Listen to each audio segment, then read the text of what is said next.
Estimados irmãos e irmãs, vamos a mais uma reflexão nesse tema bonito, Eu amo a minha igreja. Continuando, nossa reflexão, ajudados pelo Padre José Fernandes Oliveira, o Padre Zezinho, é que nós vamos aprendendo sobre a pessoa de Jesus, para que nós possamos amar mais e servir a sua igreja. O povo hebreu era um povo sofrido, oprimido há séculos e sem perspectivas de se libertar a curto prazo. Grupos de agitadores e até mesmo terroristas haviam tentado de tudo para que Israel atingisse finalmente a sua soberania. Mas, atacão dos imperialistas macedônios e depois romanos, esmagava sem piedade alguma qualquer insurreição. E já ia para 500 anos que não conheciam a liberdade. Não obstante, teimosos como eram, jamais se conformaram. Dos povos dominados por Roma, os hebreus eram os mais inquietos. Naqueles anos, aos quais nos referimos, anos 27 e 28, o imperador de Roma era Tibério César. Já governava há 15 anos. A Judéia era governada por um romano, Pôncio Pilatos, e a Galiléia por um descendente idomeu, Herodes Antipas. Os sumos sacerdotes eram Anás e Caifás, e os partidos políticos que Roma deixava existir, desde que submissos e fiéis a Roma, eram os dos saduceus, que estavam no poder, e a dos fariseus, que nem eram oposição nem poder. Havia outros grupos, mas a força maior estava com estes. Embora falassem patrioticamente, nenhum deles tinha força ou coragem para tentar a independência, mesmo porque, entre eles, não poucos deviam suas fortunas ou seu poder político ao odiado conquistador romano. Eram elitistas e compactuavam para não sofrer o pior. De repente, dois homens sacodem e colocam em perigo as estruturas e as regras de convivência entre dominadores e dominados. Os dois, tidos e aceitos pelo povo como profetas, os dois, com denúncias nada agradáveis para os políticos da época. Da ira profética de João, não escaparam nem os fariseus, nem os saduceus, e nem o próprio rei. O povo entendia e vibrava com ele. Da ira profética de Jesus, não escapou nenhum daqueles que compactuaram com a injustiça. E os dois falavam de uma nova era.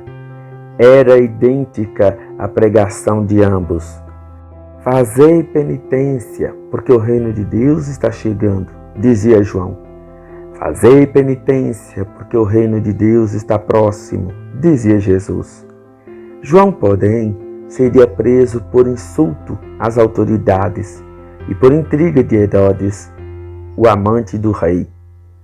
De fato, as coisas se complicaram para o lado do corajoso profeta, quando, de dedo em riste, gritou ao rei que não era lícito, nem mesmo a ele, viver como vivia.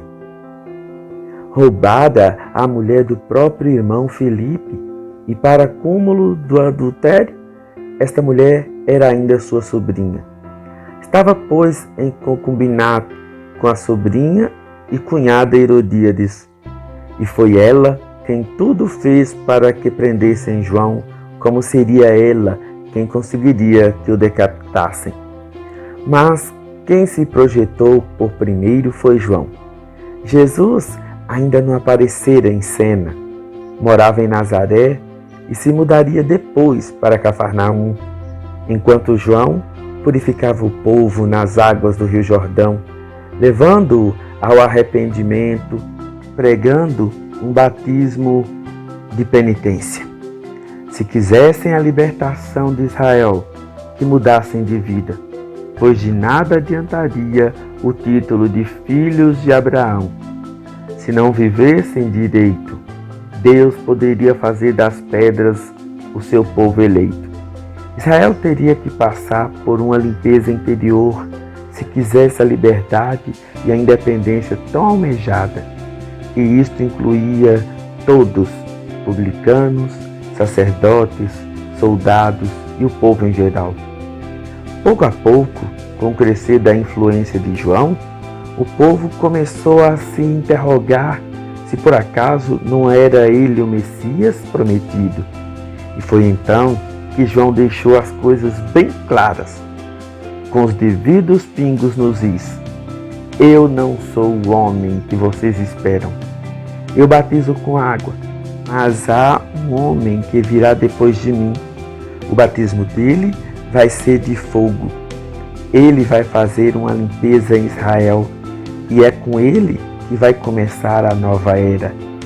Eu não sou digno nem mesmo de desatar as sandálias dele. Esperem e verão. Um dia Jesus apareceu, mistura-se ao povo e pede para ser batizado. Era o começo da fama de Jesus e o começo do acaso de João.